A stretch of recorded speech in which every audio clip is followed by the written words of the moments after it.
Hi everyone, welcome back my channel. ఈరోజు మనం తెలుగులో భాగంగా భాషాంశాల గురించి ఈ వీడియో ద్వారా తెలుసుకుందాం. భాషాంశాల్లో మొదటి భాగం భాషా భాగాలు. ఈ భాషా భాగాలు అంటే ఏంటంటే, ఆంధ్ర పదములను లాక్షణికులు కొన్ని భాగాలుగా విభజించారు. అట్లు విభజించబడిన భాగాలనే భాషా భాగాలు అని అంటారు. మన తెలుగులోని పదాలను కొన్ని భాగాలుగా విభజించడం అయితే జరిగింది.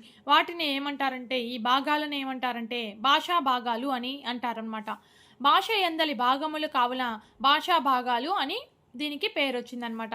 ఈ భాషా భాగాలు అనేటివి మనకి ఎన్ని ఉన్నాయంటే 5 భాషా భాగాలు అనేటివి ఉన్నాయి. అవి ఒకటి నామవాచకం, సర్వనామం, విశేషణం, క్రియ, అవ్యయము. ఈ 5టిని మనము భాషా భాగాలు అని పిలుస్తున్నాం అనమాట. ఈ భాషా భాగాల్లోని ఒక్కొక్కటి దాని గురించి పూర్తిగా తెలుసుకుందాం.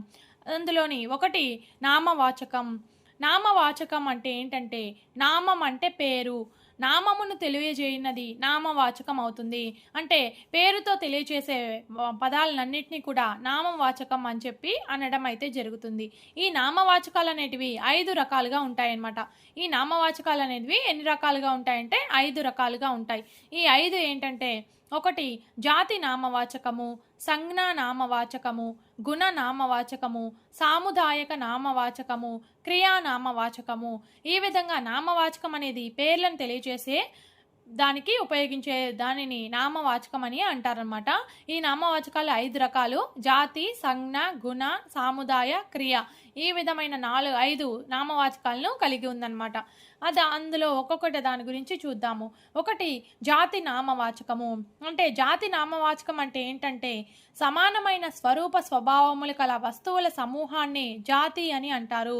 అంటే ఏదైనా ఒకే రకమైన స్వభావం కలిగి ఉండే వస్తువులన్నిటి సమూహాన్ని ఏమంటామంటే మనము ఒక జాతి అని మనం పిలుస్తామన్నమాట.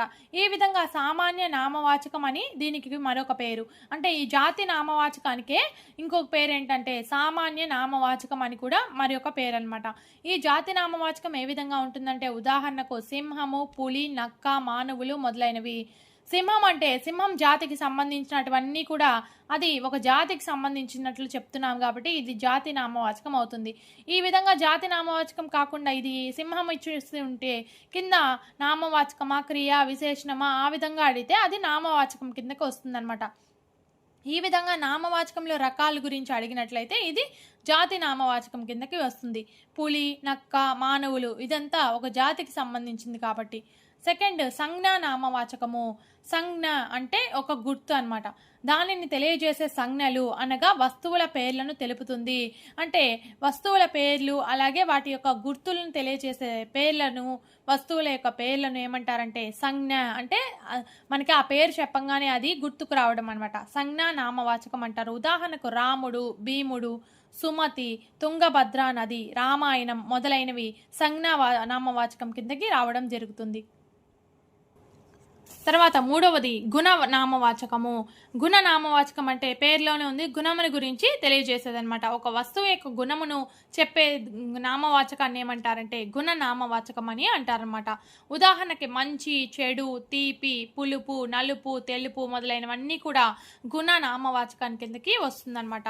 సాముదాయక నామవాచకం అంటే సముదాయకం అంటే ఒక సమూహాన్ని తెలియజేసే నామవాచకాన్ని సముదాయక నామవాచకం అంటారు. సముదాయంగా అంటే గుంపుగా కానీ లేదా కొన్ని వస్తువుల సమూహంగా కానీ అవుతుందన్నమాట. అలాంటి దాన్ని తెలియజేసేది సముదాయక నామవాచకము. అంటే ఉదాహరణకి ఏం చెప్పొచ్చు అంటే సైన్యము, సేన, ఒక గుంపు, సంఘం, తండ, మంద, సమూహము, కుప్ప, రాశి, దండు, గెల మొదలైనవన్నీ కూడా ఒక సముదాయాన్ని సూచిస్తుంది కాబట్టి ఇది సముదాయ నామవాచకం అని దీన్ని పిలవచ్చు అనమాట. తర్వాత క్రియా నామవాచకం. ధాతువులకు వర్తమానాది కాలములలో చేయు ప్రత్యయములు కాక వేరుగా ఉన్న ప్రత్యయములు చేరిన వాటిని కృతులని అంటారు. ఆ కృతులు అంతమందు కలవడానికి కృతంతుములు అని అంటాము. అవివే క్రియా నామవాచకములు. ఈ విధంగా ప్రత్యయాలు అనేటివి కాలంలో చేరి ఆ ప్రత్యయాలు కాకుండా వేరే ప్రత్యయాలు చేరిన వాటిని కృతులు అని అంటారన్నమాట. ఇక్కడ ఉదాహరణ ఏంటంటే చేయు ప్లస్ తా వచ్చేసి చేత. అంటే ఇది ఒక పనిని గురించి తెలియజేస్తుంది కాబట్టి అది దీన్ని క్రియానామవాచకం అని అంటారన్నమాట. ఇదేంటంటే ఈ కృతులు అనేటివి కలిసినప్పుడు అంతకు ముందు ఉండేవి కలవడానికి ముందు ఉండే అక్షరం అనేది తొలగించబడుతుంది అనమాట. యు పోయి చేత వస్తుంది, చేయు ప్లస్ త చేత అనేది వస్తుంది. ఇక్కడ పాడు ప్లస్ ట పాట అని రావడం అయితే జరుగుతుంది. ఈ విధంగా నామవాచకాన్ని విశేష్యము అని కూడా పేరు. అంటే నామవాచకానికి ఇంకో పేరు ఏంటంటే విశేష్యము అని కూడా అంటామన్నమాట. సాధారణంగా శబ్దాలు విశేష్యాలు, సాధారణంగా మనం పిలిచే శబ్దాలన్నీ కూడా విశేష్యాలన్నమాట. విశేషణాలు అనే భేదాలతో ఉంటాయి. అమ్మ, అయ్య, అన్న, అక్క మొదలైనవి విశేష్యముల కిందకి వస్తాయి. అంటే విశేష్యములు అంటే కూడా నామవాచకాలనే పేరన్నమాట. విశేషణము చేత ఏ పదం అయితే తెలపబడుతుందో అది విశేష్యము. అంటే ఒకరి గురించి ఏదైనా ప్రత్యేకంగా చెప్పబడితే అది విశేషణం అవుతుంది. ఆ విశేషణం చేత ఏ పదం అయితే తెలపబడుతుందో వాళ్ళని ఏమంటారంటే విశేష్యంగా చెప్తారనమాట. ఈ విశేష్యాన్ని నామవాచకం అని కూడా అంటారు. రెండవది సర్వనామము. సర్వాధీని సర్వనామాని అనే సూత్రము సర్వే మొదలగు శబ్దములకు సర్వనామములు అని పేరు. అంటే సర్వనామము అంటే సర్వాధీని సర్వనామాని అనే సూత్రం మీద సర్వే మొదలైన శబ్దాలకి ఈ సర్వనామం అని పేరనమాట. సర్వము అనగా సమస్తము, అన్నీ అని అర్థం వస్తుందన్నమాట. నామవాచకాలకు బదులుగా వాడే వాటిని సర్వనామాలు అని అంటారు. అంటే ఇప్పుడు దాకా మనం నామవాచకం ఒక పేరును గురించి తెలియచేసేది గురించి తెలుసుకున్నాం కదా. అలాగా పేరును గురించి కాకుండా పేరుకు బదులుగా వాడే పదాలను ఏమంటారంటే సర్వనామాలు అని అంటారు. ఉదాహరణకు అతడు, ఆమె పేరు పెట్టి రాముడు, భీముడు అట్లా పేరు పెట్టి పిలవకుండా అతడు, ఆమె, అది, ఇది, ఆమె, ఈమె, అన్ని, కొన్ని మొదలైన విధంగా ఈ విధంగా తెలిపినట్లయితే దాన్ని ఏమంటారంటే సర్వనామము అని పిలవడం అయితే జరుగుతుంది. మళ్ళీ తిరిగి సర్వనామములు అనేవి 8 విధాలుగా విభజించవచ్చు. ఇందాక నామవాచకాలు 5 రకాలుగా విభజించవచ్చు. మళ్ళీ సర్వనామం అనేది తిరిగి 8 రకాలుగా దీన్ని విభజించవచ్చు అనమాట. అవి: 1 సంబంధ సర్వనామము, విశేషణ సర్వనామము, సంఖ్యావాచక సర్వనామము, సంఖ్యేయవాచక సర్వనామము, పురుషములకు సంబంధించిన సర్వనామము, నిర్దేశాత్మక సర్వనామము, అనిర్దిష్ట సర్వనామము, ప్రశ్నార్థక సర్వనామము. ఈ విధంగా 8 రకాలుగా అయితే ఇక్కడ విభజించవచ్చు అనమాట. 1 సంబంధ సర్వనామము. అంటే సంబంధం అంటే ఏంటంటే సంబంధం ఉండే అర్థాన్ని తెలియజేసే సర్వనామాన్ని సంబంధ సర్వనామం అని అంటారన్నమాట. అంటే 2 పదాలకి సంబంధాన్ని కలిగి ఉంటే దానిని, అలాంటి వాటిని సంబంధ సర్వనామం అంటారు. ఇక్కడ ఉదాహరణ తీసుకున్నట్లయితే ఈ పని ఎవడు చేస్తాడో వాడే దోషి. అంటే ఎవడో అంటే ఇది సర్వనామము, కానీ దీనికి అంటే ఎవడు చేస్తాడో పని వాడే దోషి. కాబట్టి ఈ రెండిటికి సంబంధం ఉంది కాబట్టి ఎవడు వాడే వచ్చేసి ఈ 2 మాత్రము ఇక్కడ సంబంధ సర్వనామం అవుతుంది. అలాగే ఇంకోటి, ఎవరైతే కష్టపడి చదువుతారో వారు విజయం సాధిస్తారు. అంటే ఎవరైతే కష్టపడతారో వాళ్ళే విజయం సాధిస్తారు. కాబట్టి ఈ 2 ఏమవుతుంది, సంబంధాన్ని కలిగి ఉంది కాబట్టి ఈ 2 సంబంధ సర్వనామం అనేది అవుతుంది. ఎవడు వాడు, ఇక్కడ తీసుకున్నట్లయితే ఎవడు వాడు అనే సర్వనామాలు పని చేయడానికి, దోషి అవడానికి ఉండే సంబంధాన్ని తెలియజేస్తున్నాయి. అంటే ఎవడు ఈ పని చేస్తాడో వాడే దోషి అనమాట. ఈ పని చేసిన దానికి సంబంధం ఏంది, దోషి అనమాట. ఈ విధంగా సంబంధాన్ని తెలియజేసేది సంబంధ సర్వనామము. 2 విశేషణ సర్వనామము. ఈ సర్వనామ రూపంలో ఉన్న విశేషణ శబ్దాలను విశేషణ సర్వనామాలు అని అంటారు. అంటే ఈ సర్వనామాల ముందర కొంచెం విశేషణం కానీ ఉన్నట్లయితే దాన్ని విశేషణ సర్వనామం అని అంటారన్నమాట. ఉదాహరణకు అందరూ కాదు, అందరూ కాదు అన్నమాట. అంటే ఇక్కడ అందరూ అనేది విశేషణ పూర్వ సర్వనామం కిందకి చెప్పడం జరుగుతుంది. ఇక్కడ అందరూ అనేది సర్వనామము, ఇది విశేషణంగా చెప్తున్నాం కాబట్టి అందరూ అని చెప్తున్నాం కాబట్టి ఇది విశేషణం కాబట్టి విశేషణ సర్వనామం. తర్వాత సంఖ్యావాచక సర్వనామము. సంఖ్యలను తెలియజేసే సర్వనామాలు సంఖ్యావాచక సర్వనామాలు. అంటే ఏదైనా ఒక సంఖ్య గురించి తెలియజేసే సర్వనామాలను ఏమంటారంటే సంఖ్యావాచక సర్వనామాలు అని అంటారన్నమాట. ఉదాహరణకు ఒక నియమము, ఇద్దరు ఒకటే ముగ్గురు మారుతారు. ఈ విధంగా చెప్పినట్లయితే ఇక్కడ ఒకటి అలాగే ముగ్గురు, ఇక్కడ ఇద్దరు, ఈ విధంగా 1 2 3 ఇవన్నీ కూడా సంఖ్యావాచక సర్వనామాలుగా మనం చెప్పవచ్చు అనమాట. తర్వాత సంఖ్యేయ వాచక సర్వనామములు అనగా సంఖ్య చేత తెలుపబడే విశేష్యములు. అంటే ఎంతమంది నామవాచకాలు, విశేష్యాలు అంటే నామవాచకాలు అంటే సంఖ్య చేత తెలవబడే నామవాచకాలన్నింటినీ సంఖ్యేయ వాచక నామవాచకములు సర్వనామములు అని అంటారన్నమాట. ఉదాహరణకు వారు ముగ్గురు వీరే, ఇక్కడ ఆ ముగ్గురు పురుషుల, స్త్రీ పురుషుల అనేది చెప్పలేదన్నమాట. ఈ విధంగా ఉండే వాటిని ఏమంటారంటే సంఖ్యేయ వాచక సర్వనామములు అని అంటారన్నమాట. తర్వాత పురుషములకు సంబంధించిన సర్వనామములు. పురుషాలకు సంబంధించిన సర్వనామం అంటే ఏంటంటే ప్రథమ, మధ్యమ, ఉత్తమ పురుషుల 3 వాటికి సంబంధించిన సర్వనామాలు కనుక ఇవి పురుష సర్వనామములు అని అంటారన్నమాట. అంటే ప్రథమ పురుషుల్లో ఎలా వాడతారంటే వాడు, వారు అని చెప్పి మాట్లాడతారన్నమాట. మధ్యమ పురుషులు ఏం చెప్తావు, నీవు, మీరు అని కొంచెం గౌరవం ఇస్తాం అనమాట. ఉత్తమ పురుషులు అంటే నేను, మేము, మనము అని ఇంకాస్త గౌరవంగా మాట్లాడేదాన్ని ఈ ప్రథమ, మధ్యమ పురుష, ఉత్తమ పురుష అని అంటామన్నమాట. ఈ విధంగా పురుషులకు సంబంధించిన సర్వనామాన్ని పురుషులకు సంబంధించిన సర్వనామము అని అంటారన్నమాట. తర్వాత నిర్దేశాత్మక సర్వనామము అంటే నిర్దేశించడం అంటే ఒక ఖచ్చితంగా అది అని నిర్దేశించి చెప్పడం. అలా ఉండే సర్వనామాలను ఏమంటారంటే నిర్దేశాత్మక సర్వనామం అంటే నిర్దిష్టంగా చెప్పే సర్వనామాల్ని నిర్దేశాత్మక సర్వనామాలు అని అంటారనమాట.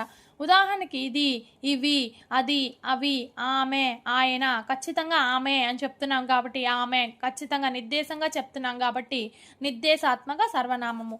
తర్వాత అనిర్దిష్ట సర్వనామము నిర్దిష్టంగా చెప్పకుండా ఇంత, ఇన్ని లేదా ఇవి అని చెప్పకుండా ఉండి ఎంతో కొంత అని చెప్పేదాన్ని సర్వనామాల్ని అనిర్దిష్ట సర్వనామాలు అని అంటారు. ఖచ్చితంగా తెలియజేయకుండా ఎన్నో కొన్ని అంత అని తెలియజేసే వాటిని అనిర్దిష్ట సర్వనామాలు అని అంటారు. అన్ని, ఇన్ని, కొన్ని, ఎన్ని, ఎంత, పలు, బహు మొదలైనవన్నిటిని కూడా అనిర్దిష్ట సర్వనామము అంటారు. తర్వాత ప్రశ్నార్థక సర్వనామములు. ఈ ప్రశ్నార్థక సర్వనామం అంటే ఏంటంటే ప్రశ్నించేటట్లు అడగబడే సర్వనామాల పదాలని ఏమంటారంటే ప్రశ్నార్థ సర్వనామగాలు అని అంటారన్నమాట. ఎవరు, ఎందుకు, ఏమిటి, ఎలా, ఎవరైతే అట్లా ఇలా ప్రశ్నించేటట్లు ఉన్నట్లయితే వాటిని ప్రశ్నార్థక సర్వనామాలు అని ఈ విధంగా తెలియజేయడం అయింది. సర్వనామాలను ఎన్ని రకాలుగా ఉన్నాయంటే 8 రకాలుగా ఉన్నాయి అని మనం చెప్పవచ్చు. నామవాచకాలు ఎన్ని రకాలుగా ఉన్నాయంటే 5 రకాలుగా విభజించబడి ఉన్నాయన్నమాట. తర్వాత మూడవది విశేషణము. విశేషణం అంటే విశిష్యేతి అనేన ఇతి విశేషణం అంటే విశేష్యము దానికి సంబంధించిన సమూహము నుంచి వేరు చేయబడినది అని అర్థము. విశేషణము నా జాత్యాది విశేషణములను తెలుపుతుంది అని ప్రౌఢ వ్యాకరణంలో చెప్పబడింది. ప్రౌఢ వ్యాకరణంలో విశేషణం గురించి ఏం చెప్పబడిందంటే విశేషణము నా జాత్యాది విశేషణములను తెలుపుతుంది అంటే ఒక జాతి యొక్క విశేషణాన్ని తెలిపేదే ఈ విశేషణము అని చెప్పి తెలుపబడింది ప్రౌఢ వ్యాకరణంలో గురించి. తర్వాత జాతి మొదలైన వాటి విశేషణాలను తెలియజేయబడేది విశేషణము. విశేషణం చేత తెలుపబడేది విశేష్యము అంటే నామవాచకము దేని చేత తెలుపబడుతుంది, విశేషణం చేత తెలియబడుతుంది అనమాట. ఇలా రెండు ఒకదానితో ఒకటి పరస్పరం సహాయ సహకారాలు అందించుకుంటాయి. ఇక్కడ ఉదాహరణకు తీసుకున్నట్లయితే నల్లని ఆవు, ఇక్కడ నల్లని అనేది మాత్రము వర్ణవాచక విశేషణం అవుతుంది. ఇక్కడ నలుపు గురించి దాని యొక్క వర్ణం గురించి చెప్తున్నారు కాబట్టి అది విశేషణం అవుతుంది. ఇక్కడ ఇంకోటి చూసినట్లయితే తెల్లని పాప హిమబిందు, ఇక్కడ హిమబిందు అనేది మనకి నామవాచకం అవుతుంది అంటే విశేష్యం అవుతుంది. ఇక్కడ తెల్లని పాప వచ్చేసి విశేషణం అవుతుంది. ఇక్కడ విశేషణం చేత విశేషణం చేత తెలుపబడుతుంది. ఏంటి విశేష్యం అనేది తెలుపబడుతుంది అనమాట. అంటే ఆ పాప ఎలాగుంది అని చెప్పి విశేషణం చేత తెలుపబడుతుంది కాబట్టి ఈ విధంగా సంబంధం అయితే ఉంటుందన్నమాట. రాజు రాణి విశిష్ట దంపతులు, ఇక్కడ విశిష్టము అనేది ఒక విశేషణం అనమాట. ఈ దంపతుల గురించి ఉండే ఒక గుణాన్ని తెలియజేస్తుంది కాబట్టి ఈ విశిష్ట అనేది విశేషణం అవుతుంది. దంపతులు అనే వాళ్ళు విశేష్యంగా చెప్పబడుతుంది అనమాట. తర్వాత విశేషణములు జాత్యాది భేదంబుచే షడ్విధంబు అంటే ఏంటంటే విశేషములు జాత్యాది భేదములు వాటిలో ఉండే భేదాల వలన విశేషాలు అనేటివి 6 విధాలుగా ఉండడం అయితే జరిగింది. జాతి మొదలైన వాటి భేదం వలన విశేషణములు 6 విధాలుగా విభజించడం అయితే జరిగింది. అందులో ఒకటి జాత్యాది విశేషణము. జాతుల గురించి తెలిపే పదాలు జాతి ప్రయుక్త విశేషణము అని అంటారు. అంటే ఏదైనా ఒక జాతి గురించి తెలియజేస్తే ఆ విశేషణాన్ని ఏమంటారంటే జాత్యాది విశేషణము అని అనడం అయితే జరుగుతుందన్నమాట. తర్వాత దానికి ఉదాహరణ అతడు బ్రాహ్మణుడు. బ్రాహ్మణత్వము అనేది ఒక జాతికి సంబంధించింది కాబట్టి అతడు బ్రాహ్మణుడు అంటే అతడు ఆ బ్రాహ్మణుడి యొక్క విశేషణాన్ని గురించి తెలియజేస్తున్నాం కాబట్టి అది జాత్యాది విశేషణము అని అవుతుందన్నమాట. క్రియాప్రయుక్త విశేషణము అంటే క్రియాపదంచే కూడి ఉండి విశేషణమును క్రియాప్రయుక్త విశేషణము అని అంటారు. అంటే ఏదైనా ఒక పని జరుగుతూ ఉండే విశేషణాన్ని మనం తెలియజేసినట్లయితే అది క్రియాప్రయుక్త విశేషణం అవుతుంది. ఉదాహరణకు వెల్లువాడు గోపాలుడు అంటే వెల్లువాడు అనేది ఒక క్రియ జరుగుతుంది కాబట్టి విశేషణం చెప్తున్నాము. అంటే వెళ్ళేవాడు గోపాలుడు అని చెప్పి ఆ గోపాలుడి యొక్క విశేషణాన్ని చెప్తున్నాం కాబట్టి ఇది ఇక్కడ వెల్లుట అనేది క్రియ, వెళ్ళేవాడు క్రియా ప్రయుక్త విశేషణము అని అవుతుందన్నమాట. దీనిని ఏమంటారంటే ధాతుజన్య విశేషణము అని కూడా అంటారు. క్రియా ప్రయుక్త విశేషణాన్ని ఏమంటారు? ధాతుజన్య విశేషణము అని అంటారనమాట. క్రియాపదాల నుంచి పుట్టిన విశేషాలు మరలా 5 రకాలు. ఈ విధంగా క్రియల ద్వారా పుట్టిన విశేషణాలు అనేటివి మళ్ళీ 5 రకాలుగా ఉన్నాయన్నమాట.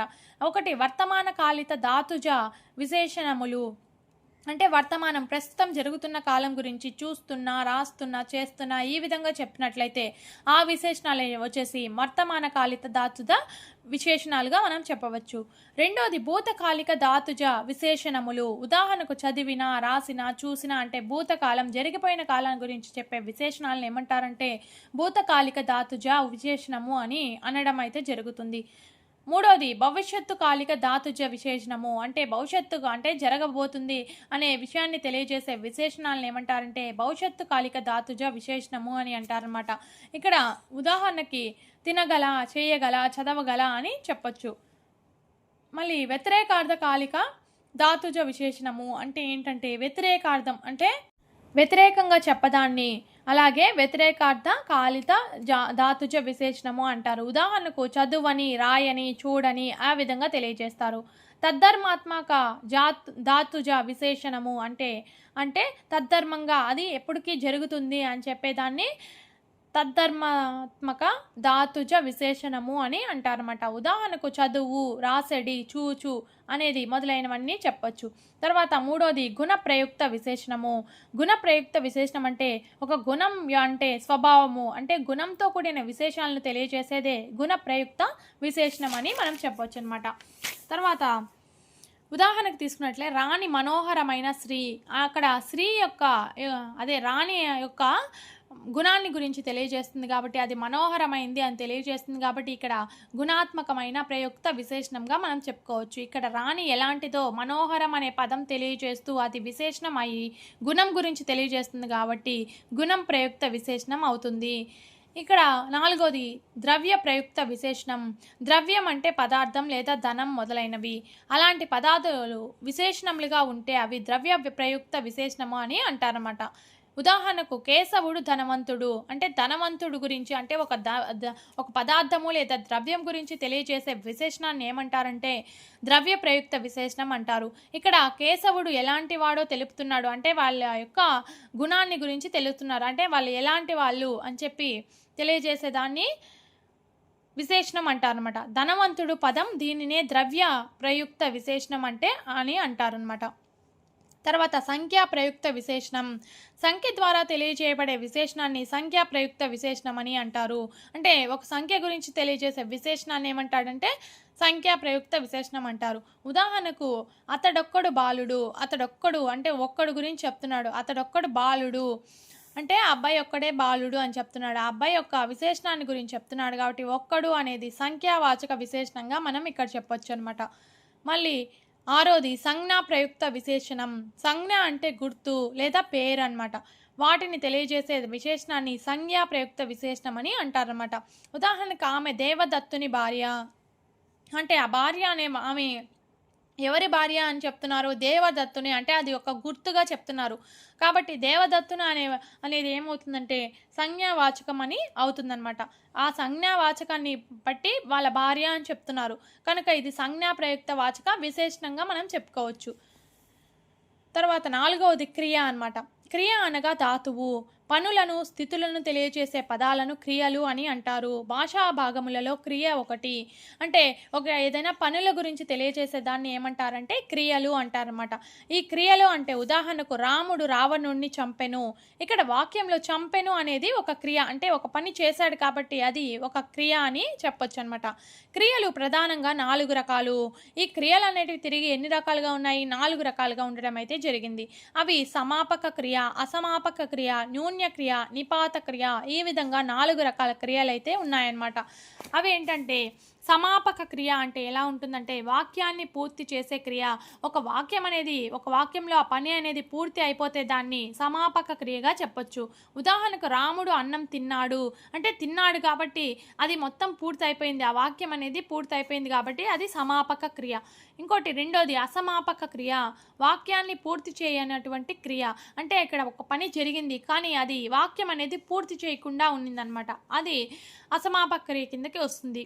ఉదాహరణకు రాముడు అన్నం తిని బడికి వెళ్ళాడు అంటే తిన్నాడు అని మనం చెప్పలేదు, కానీ తిని అనేసి సగంలో ఆపేశాం కాబట్టి ఇది అసమాపక క్రియ కిందకి వస్తుంది. తర్వాత మూడవది న్యూన్య క్రియ అంటే సహాయక క్రియ.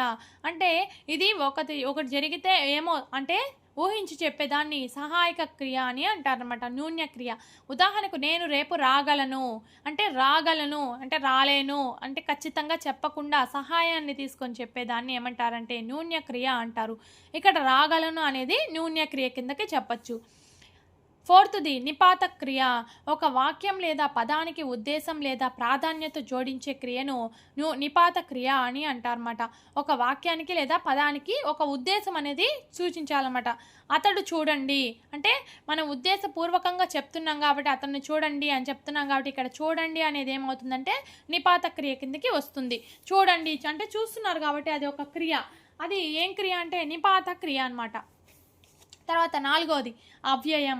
అవ్యయం అనేది నవ్యయాహ అవ్యయః అనగా వ్యయము కానిది అవ్యయములు. లింగ వివక్ష కానీ విభక్తి కానీ ప్రసక్తి కానీ వచన ఆకాంక్ష కానీ లేని వాటిని అవ్యయములు అని అంటారనమాట. ఉదాహరణకు అక్కడ, ఇక్కడ, ఎక్కడ, ఆహో, ఓహో, బలి, అయ్యారే మొదలైనవన్నీ కూడా అవ్యయాలన్నమాట. ఈ అవ్యయాలు తిరిగి 3 రకాలుగా చెప్పొచ్చు. అవేంటంటే ప్రతిపదోక్తాలు అంటే ఏంటి? సహజంగా ఏర్పడేవి. ప్రతిపదోక్తాలు అంటే సహజంగా ఏర్పడేవి. అక్కడ, ఇక్కడ, ఎక్కడ, ఊరక, బలి, ఎట్టకేలకు అంటే మనం సహజంగా అవి ఉపయోగిస్తామన్నమాట. అవి ప్రతిపదోక్తాలని పిలుస్తారు. రెండవది లాక్షణిక అవ్యయాలు అంటే ఏంటంటే వ్యాకరణ శాస్త్రం పరంగా అవ్యయాలుగా మారినవి. అంటే వ్యాకరణ శాస్త్రం పరంగా మనం రాసేదానికి వీలుగా మనం ఏం చెప్తామంటే చేసి, వెళ్ళి, వచ్చి, కని, విని అలాగా మనము చదవడానికి వ్యాకరణ శాస్త్రంగా ఉండేటట్టు ఉండే పదాలని ఈ అవ్యయాలని ఏమంటారంటే లాక్షణిక అవ్యయాలు అని అంటారన్నమాట. సముచ్చయ అవ్యయాలు అంటే యు, ను అనేవి సముచ్చయార్థకాలు. యు అనేది ఉకాంతము గాని పదాల మీద, ను అనేది ఉకాంత పదాల మీద వస్తుంది. అంటే ఉదాహరణకు నీవు యు, మరియును, అవియు, ఇవియు ఇట్లాగా మొదలైన పదాలన్నీ కూడా సముచ్చయాల కిందకి వస్తుంది. ఇవే సముచ్చయాలనే ఆశ్చర్యార్థకంలో మనం ఏమంటామంటే ఔరా అని అంటామన్నమాట. లేదా దుఃఖంలో ఉన్నామంటే అయ్యో, లేదా ప్రశంసార్థంలో బలి, బావురే, వహ్వా, ఆనందంలో ఉన్నామంటే ఆహా, సంతాపార్థకంలో ఉన్నామంటే అకట, కటకట, ప్రశ్నార్థకంలో ఉన్నామంటే ఎలా, ఈ విధంగా మనము సముచ్చయాలైతే ఉండడం జరుగుతుంది. వీటిని ఏమంటారంటే సముచ్చ అవయవాలు అని అంటారనమాట. ఇక్కడితో భాషా భాగాలు అనేటివి టోటల్గా కంప్లీట్ అయిపోయాయి. భాషా భాగాలు అనేటివి 5 భాషా భాగాలు. అవేంటి? నామవాచకం, సర్వనామము, విశేషణము, క్రియ, అలాగే అవ్యయము. ఈ విధంగా 5 భాషా భాగాలు అనేటివి ఉన్నాయన్నమాట. ఈ వీడియో కనుక మీకు నచ్చినట్లయితే లైక్ చేసి అలాగే షేర్ చేయండి. మరిన్ని ఇలాంటి వీడియోల కోసం నా ఛానల్ని సబ్స్క్రైబ్ చేసుకోండి. Thank you for watching.